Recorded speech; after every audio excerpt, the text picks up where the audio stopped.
Israel is striking a note of defiance in the face of global condemnation over its attack targeting Hamas political leaders in Doha. Prime Minister Benjamin Netanyahu defending the strike and threatening further action against Qatar a day after Donald Trump assured the Gulf nation that there would be no more such attacks on its soil.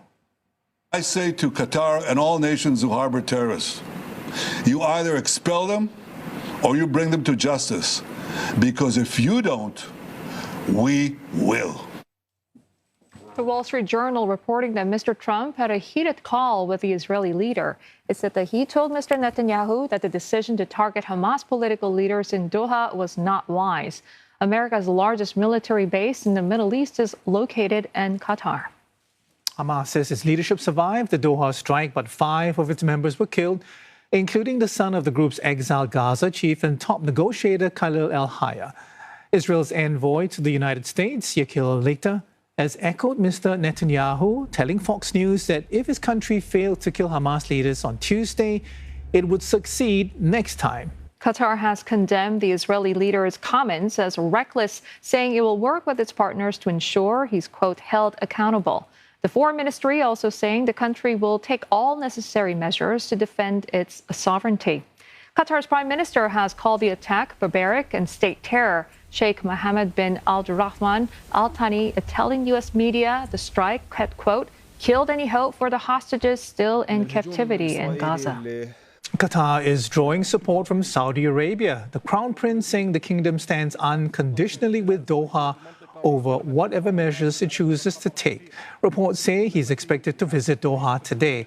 The president of the UAE, meantime, already paying a visit to the Qatari capital in a show of regional solidarity. The condemnations for the attack has come from China, Japan, the European Union, and others. EU Commission Chief Ursula von der Leyen says that she will propose new measures targeting Israel. Canada says it's evaluating its ties with the country. The attack on Qatar has put negotiations for a Gaza truce in jeopardy. Blake Sifton filed this report for CNA from Tel Aviv.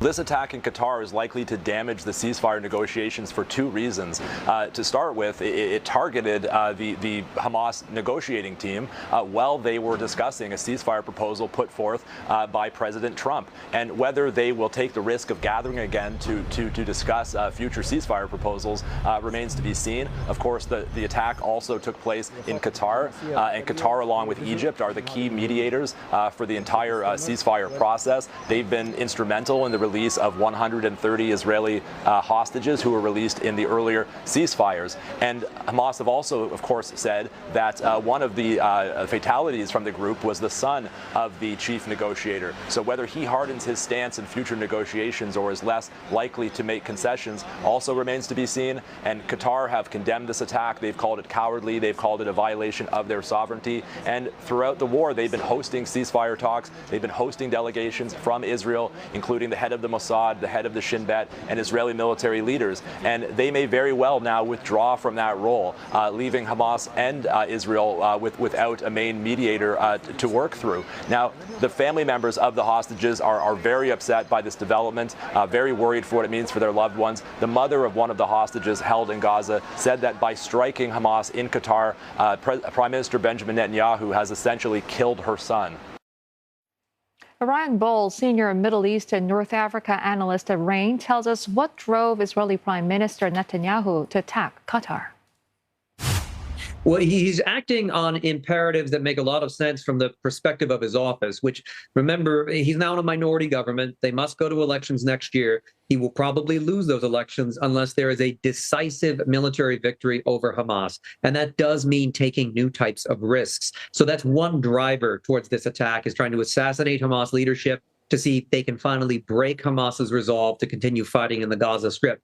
Because after all, Netanyahu wants a complete military victory. He's not going to accept a partial military victory that has hostages exchanged and leaves Hamas in the Gaza Strip in some capacity. So that's one driver. And the other driver is that the United States and to a large extent the European Union and NATO have not shown a willingness to sanction or impose penalties on the Israelis for all this red line busting behavior. After all, they've attacked Iran, they struck embassies, they've assassinated prominent militant leaders across the region.